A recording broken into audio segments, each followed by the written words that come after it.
మీరు ఫోన్ చేసినందుకు ధన్యవాదాలు. మనకి జూమ్ లైన్లో సాయిరామ్ గారు బీజేవైఎం స్టేట్ లీడర్. నమస్కారం అండి. సారీ, మనకి చాలా కాల్స్ వస్తున్నాయి 2 రాష్ట్రాల నుంచి, మిమ్మల్ని లైన్లోకి తీసుకోలేకపోయాను అనిదా భావించొద్దు. మీ వాయిస్ వినపడుతుందా? మీట్లో రైట్ చూస్తున్నారు. ఈరోజు టీఆర్ఎస్ విద్యార్థి విభాగం గెల్లు శ్రీనివాస్ గారు, అలాగే ఇక్కడ మన పవన్ కుమార్ గారు అసలు అలుపెరగని పోరాటం చేస్తున్నారు తెలంగాణ రాష్ట్రం హైదరాబాద్ సిటీలో. మార్నింగ్ 6 o'clock మొదలైన దినచర్య రాత్రి మన డిబేట్తో కొనసాగుతుంది వారికి. నిజంగా చూస్తున్నాను నేను ప్రత్యక్ష 20 రోజుల నుంచి. గత ప్రతి సంవత్సరం ఇదే నడుస్తుంది వీళ్ళకి, కానీ ఈ సంవత్సరం నిజంగా మన ప్రైమ్ నైన్ ఇది టేకప్ చేసిన తర్వాత ప్రతిరోజు కాలేజీకి వెళ్ళటం, వాళ్ళతో మాట్లాడటం, ఇది ఇంకా పరిపాటేనా తెలంగాణ రాష్ట్రంలో? ఇంకేమీ చేయలేరా వీళ్ళని మీరు?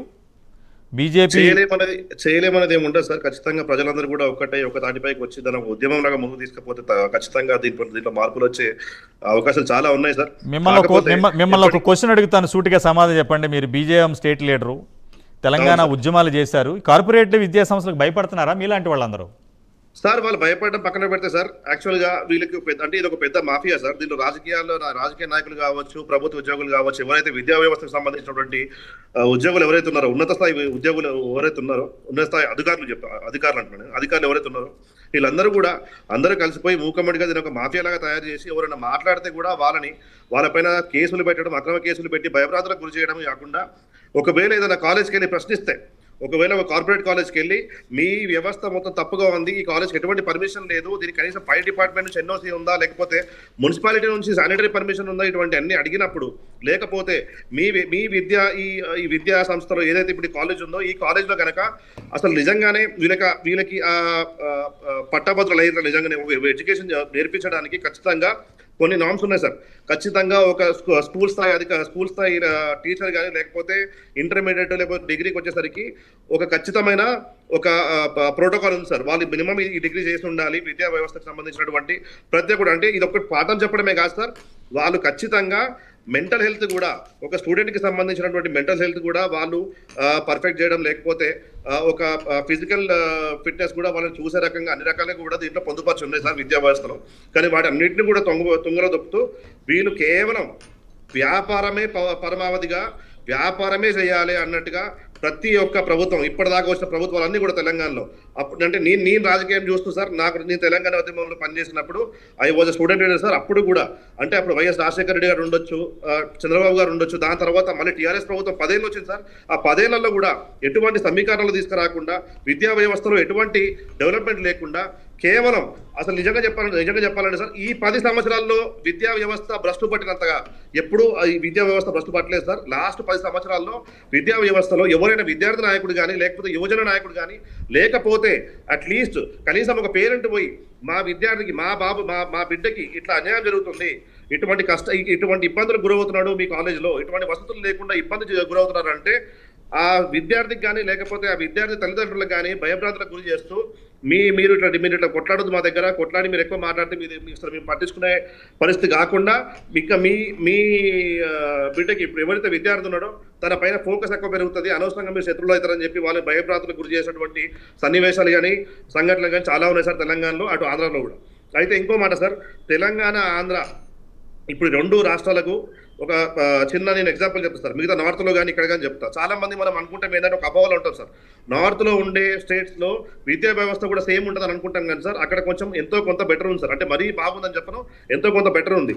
అట్లీస్ట్ ఒక విద్యా వ్యవస్థ కానీ, ఒక కాలేజ్ ఓపెన్ చేసినప్పుడు వాడు ఒక 10 బ్రాంచ్లు పెట్టినప్పుడు దాంట్లో ఖచ్చితంగా 8ో 9ో అన్నా కనీసం ఒక పర్మిషన్ ఉన్న వ్యవస్థ ఉంది సార్. మన దగ్గర మాత్రం ఒక బ్రాంచ్ పెట్టి దాని చుట్టూ ఒక 10 బ్రాంచ్లు వాడు పర్మిషన్ లేకుండా నడుపుతాడు సార్. ఇప్పుడు ఎగ్జాంపుల్ చెప్తున్నాను, 100:80 రేషియో మన తెలంగాణ సార్, ఆంధ్ర కూడా అంతే.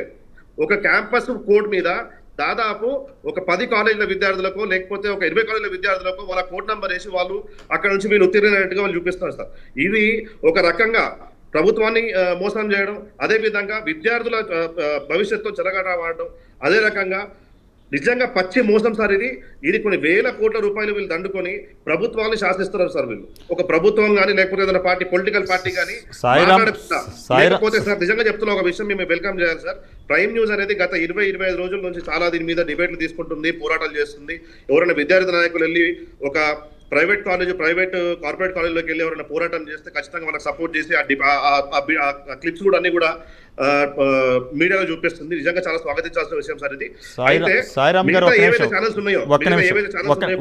ఒక్క నిమిషం సాయిరామ్ గారు, మీరు బీజేపీ అంటే భారతీయ జనతా పార్టీకి అనుబంధ సంస్థగా ఉన్నారు. అవును సార్. తెలంగాణ రాష్ట్రం నుంచి కేంద్ర గవర్నమెంట్లో ప్రాతినిధ్యం వహిస్తున్న బండి సంజయ్ గారు హోంశాఖ సహాయ మంత్రిగా ఉన్నారు, కిషన్ రెడ్డి గారు ఉన్నారు కేంద్ర మంత్రిగా, వారే బీజేపీ స్టేట్ అధ్యక్షుడిగా ఉన్నారు.